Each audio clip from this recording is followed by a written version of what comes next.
Il y a ceux pour qui l'Europe ne peut pas accueillir toute la misère du monde et puis il y a ceux comme François Gémen qui pensent que l'Europe est devenue une forteresse et qui dénoncent cela. Bonsoir. Bonsoir. Soyez le bienvenu sur TV5 Monde. Vous êtes chercheur, enseignant sur les politiques du climat et des migrations, notamment à Sciences Po, Paris, à Bruxelles également. Et votre livre a pour titre « On a tous un ami noir pour en finir avec les polémiques stériles sur les migrations ».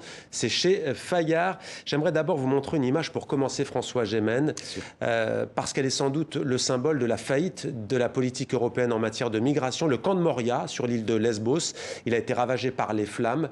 Le nouveau camp de migrants serait encore pire selon les témoignages que celui de Moria. Que vous inspire cette situation ?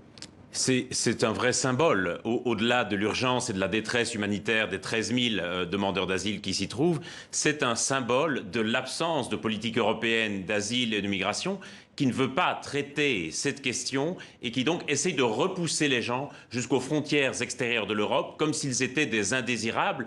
Et donc on se retrouve avec des situations qui d'une part créent des situations de détresse et de tragédie pour les gens, mais qui font monter les extrémismes et les nationalismes en Europe, puisque cette question, qui est une transformation importante de nos sociétés, est toujours vue comme un problème à résoudre ou comme une crise humanitaire à gérer. Vous dites ce qui fait monter les nationalismes, mais en Italie, ce qui a fait monter l'extrême droite, c'est précisément que l'Italie faisait, elle, face, et c'est d'ailleurs toujours un peu le cas, était seule face justement à ces flux migratoires. Bien entendu, c'est l'exaspération à un moment donné des Italiens face au manque de solidarité européenne, face à l'absence complète de plan. Et donc, effectivement, on comprend qu'à un moment donné, comme ce sont les pays du sud de l'Europe, qu'il s'agisse de la Grèce, de l'Italie, de Malte ou de l'Espagne, qui doivent gérer l'afflux de migrants et de demandeurs d'asile en Europe, sans qu'il y ait le moindre plan de solidarité ou de relocalisation, à un moment donné, toute une série d'extrémistes et de nationalistes jouent sur l'exaspération des gens, et donc, effectivement, c'est ça qui les fait monter. On est, si vous voulez, dans une sorte de narrative de crise qui va pousser à la fermeture des frontières, et c'est cette fermeture des frontières qui va créer d'autres drames humanitaires et quelque part nous plonger à nouveau dans ce narratif de crise. C'est comme si on était dans un cercle vicieux dont on ne parvenait pas à sortir. Mais à vous entendre, on a le sentiment, François Gémen, que le pacte migratoire, le nouveau pacte migratoire, notamment d'Ursula von der Leyen, la présidente de la Commission, n'a rien changé. C'était il y a quelques jours. Hein. C'est malheureusement une nouvelle fuite en avant de la Commission européenne. Pendant la crise des réfugiés vers 2015-2016, on avait la Commission qui essayait de faire des propositions, mais ces propositions étaient systématiquement refusées par les gouvernements, et notamment par les gouvernements d'Europe centrale et orientale. Et ce qu'elle fait désormais, c'est céder à ces gouvernements. On a l'impression que le pacte a été écrit directement de la main de Viktor Orban, puisqu'il propose une solidarité dans les expulsions, il propose toujours davantage d'externalisation.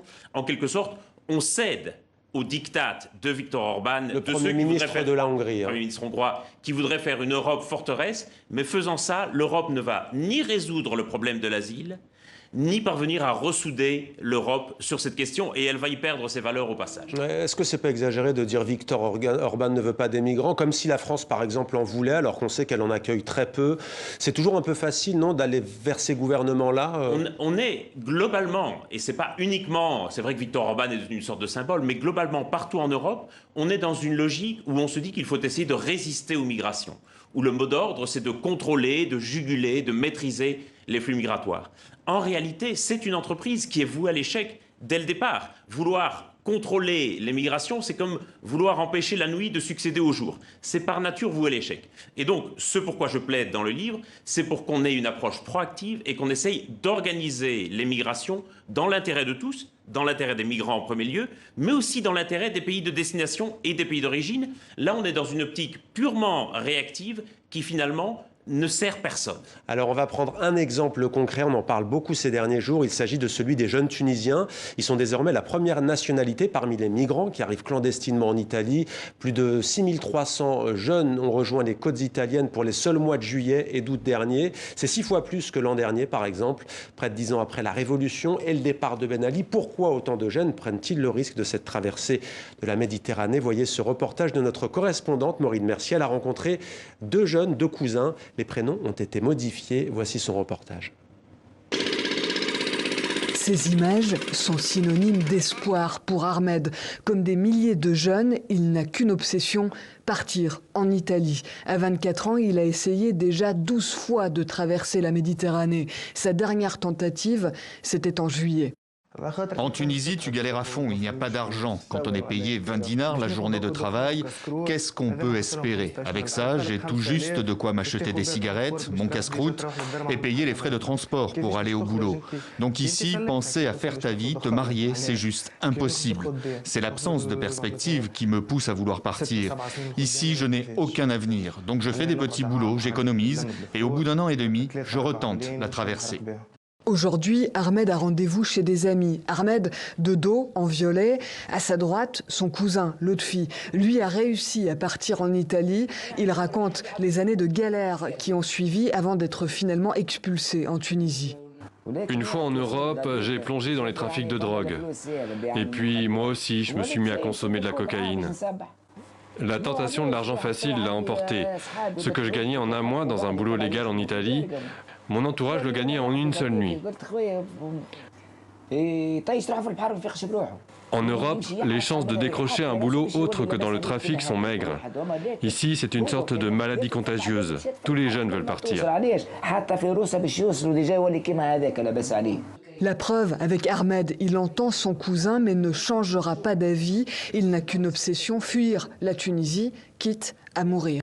Je me sens mort de l'intérieur, mort, donc je préfère risquer de mourir en mer. Au moins, j'aurais essayé de m'en sortir plutôt que de rester les bras croisés.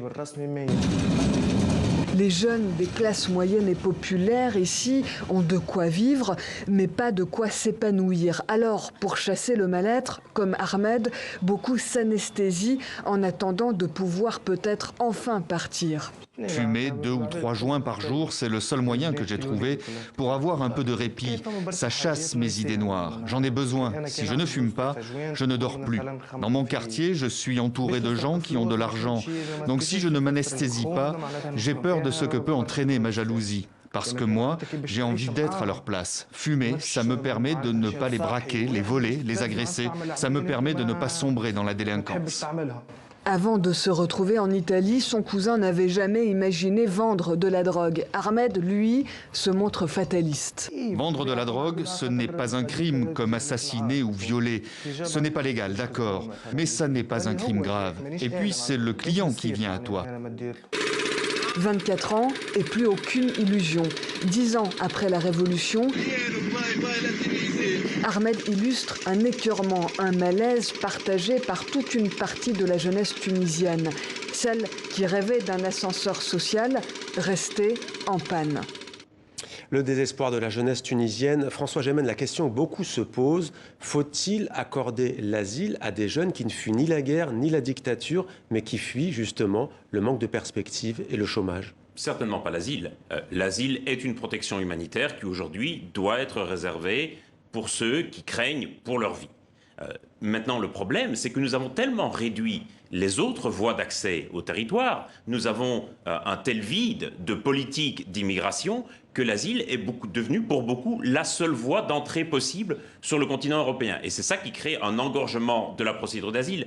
On voit très bien dans le reportage à la fois la détermination de ce jeune qui est prêt à prendre tous les risques, à risquer sa vie pour arriver en Europe, même si son cousin lui dit qu'il risque d'être expulsé, et on voit bien l'absence de perspective et le désespoir. Comment vous les qualifiez, ces migrants? Ce sont des migrants économiques ou vous réfutez le terme? Économiques qui vont chercher à améliorer leur vie, qui vont chercher à réaliser un projet de vie et qui sont déterminés à le faire. Alors soit on décide en Europe de ne pas avoir de politique migratoire, de ne rien leur offrir en termes de perspective d'intégration sur le marché de l'emploi, et ça veut dire qu'ils risquent de basculer dans la délinquance et la criminalité et qu'on risque de devoir les expulser vers la Tunisie, soit on se décide enfin à penser véritablement des politiques d'intégration, à se dire que ces migrations vont exister de toute façon tant qu'il y aura un différentiel de perspectives et à voir comment on peut les organiser au mieux. Mais du coup, ce sont ces pays-là, la Tunisie, le Maroc et l'Algérie, et encore bien d'autres, qui sont vidés parfois de leur talent, parfois de leur cerveau. L'aide au développement a, semble-t-il, échoué. Est-ce que c'est une solution aussi que finalement ces jeunes partent de plus en plus? C'est un aveu terrible. Soyons clairs, la migration, ça représente aussi une ressource économique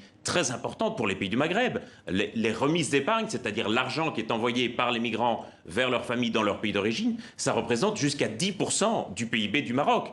Et donc, le Maroc, la Tunisie ou l'Algérie ont aussi quelque part une forme d'intérêt à envoyer des migrants à l'étranger. Simplement, ces pays vont être considérés comme des sortes de sous-traitants de la politique migratoire ou de la politique d'asile européenne parce que l'Europe va refuser de prendre ses responsabilités, alors que si on établissait un véritable partenariat avec ces pays, on pourrait justement permettre des allers-retours, on pourrait leur permettre de gagner un peu d'argent en Europe et puis de revenir au pays, peut-être pour développer un business ou pour faire profiter leur famille et leur communauté de l'argent qu'ils ont gagné.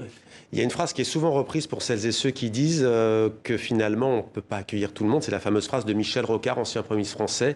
Il avait dit « nous expulserons tout citoyen ». Non, il disait « on ne peut pas accueillir toute la misère du monde » en gros. Il y a quelque chose de terrible dans cette phrase. Dans l'idée qu'on va désigner les migrants, quelle que soit leur situation administrative, comme la misère du monde, il y a quelque chose d'atroce et d'incroyablement violent pour tous ceux qui sont venus en France ou en Europe pour essayer de développer un projet économique, pour essayer de sauver leur vie, ou qui sont simplement venus faire des études, ou qui sont venus rejoindre leur époux ou leur épouse. Les études et leur groupement familial, ça représente 2/3 des permis de séjour accordés chaque année en France. Et donc, imagine-t-on la violence que de les désigner sans cesse comme la misère du monde. Et ce surcroît, ça ignore complètement la réalité de ce que sont ces migrations, la réalité du fait que les migrants font souvent partie des plus privilégiés dans leur société d'origine. On l'a vu dans ce reportage, le jeune homme économise pendant 1 an ou 1 an et demi pour se payer la traversée. Oui, mais ça ne change pas la réticence des opinions publiques qui craignent. On sait par exemple qu'il y a un Nord vieillissant et que ces jeunes sont plutôt, par définition jeunes, on vient de le voir, et que ça modifierait aussi les équilibres démographiques, sans aller parler jusqu'au grand remplacement de l'extrême droite. La migration hors France, ça représente à peu près 1/5 de l'accroissement annuel de la population. Et c'est aussi un besoin qu'on a dans certains secteurs de l'économie, dans les secteurs de la construction, dans les secteurs de la sécurité, dans les secteurs des soins à la personne, dont on a beaucoup parlé pendant la crise du coronavirus. On a aussi absolument besoin de ces migrants. Diriez-vous qu'il y a une hypocrisie d'ailleurs des gouvernements? Il y a une formidable hypocrisie quand on prétend lutter, par exemple, contre l'immigration illégale, alors que l'État est un des premiers employeurs de travailleurs en situation irrégulière, pour garder les parkings ou pour nettoyer les écoles après les heures de bureau. Il y a une formidable hypocrisie aussi quand on prétend lutter contre les passeurs. En réalité, ce qui fait exploser le business des passeurs, c'est la fermeture des frontières. On l'a très bien vu dans le reportage. Ce jeune homme est prêt à prendre tous les risques. Plus la frontière sera fermée, plus il devra payer cher aux passeurs. Et donc, nous sommes complices, en quelque sorte, avec notre politique d'Europe forteresse, de l'explosion du business des passeurs, qui est aujourd'hui devenu le 3e trafic illégal le plus rentable au monde. Ouais. Dans votre livre, ce qui est intéressant, c'est que vous dites aussi le glissement dans les mots, dans le débat. C'est vrai qu'il fut un temps, on parlait de sans-papiers, de clandestins, maintenant c'est migrants. Vous dites au fond que c'est l'extrême droite qui dicte le débat? Il fut un temps, figurez-vous, où le terme de migrant était valorisé, était un terme amélioratif qui désignait un aventurier, un pionnier. Vous-même, vous le définissez comme un migrant. Je suis un migrant en France, puisque je suis né en Belgique. Et de plus en plus, toute une série de termes associés à la migration, d'une part, sont devenus péjoratifs, et on a commencé à utiliser des termes qui reposaient sur des concepts fumeux introduits par l'extrême droite. Que ce soit l'ensauvagement, que ce soit l'appel d'air, que ce soit le grand remplacement, voilà des termes qui ne reposent sur aucune réalité, mais qui ont été introduits dans le débat public par l'extrême droite, et désormais, quelque part, on a accepter ces codes, assimiler ces codes. Pourquoi ce titre? Là, on va revoir la couverture de votre livre. On sent une provocation assumée. Souvent, c'est un titre évidemment un peu provocateur. Parce que avoir un ami noir, c'est l'excuse par excellence qui est donnée par les racistes. Quand on les accuse d'être racistes, ils disent « mais non, tu n'y penses pas, je ne suis pas raciste ». D'ailleurs, la preuve, c'est que j'ai un ami noir. Et le problème, c'est qu'aujourd'hui, il y a une telle montée du racisme structurel dans nos sociétés, non seulement au travers des mots qu'on emploie, mais aussi au travers des politiques qu'on met en œuvre, que quelque part, nous sommes tous complices de cette montée du racisme, mais nous ne voulons pas le voir, nous ne voulons pas l'admettre. C'est pour ça que quelque part, nous avons tous un ami noir. Merci beaucoup François Gemmen d'être venu sur notre plateau.